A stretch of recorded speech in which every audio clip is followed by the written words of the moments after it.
bertemu kembali dalam H Live bersama saya, Syama Aina. Okey, seterusnya program realiti tidak akan sempurna tanpa elemen drama di dalamnya. Okey, jom kita saksikan antara drama yang diingati sepanjang AF 2014.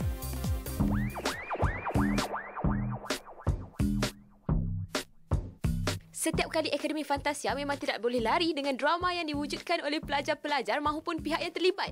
Ada baik dan buruknya juga. Bagaimanapun, AF Flashback kali ini, kita nak review drama-drama pernah berlaku sepanjang AF 2014.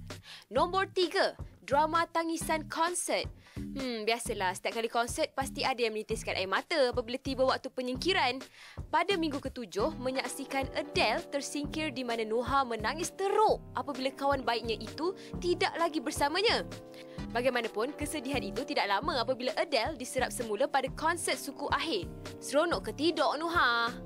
Nombor 2, drama pergaduhan. Sedang kesemua pelajar ini berlatih dengan lagu yang telah diberi, Zarif dan Aman pula bergaduh sesama sendiri punca dari perebutan tandas di asrama tempat mereka tinggal. Kuat drama.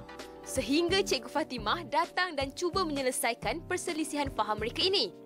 Rupa-rupanya persengketaan itu hanya sekadar lakonan untuk prank Cikgu Fatty sempena hari jadinya. So sweet.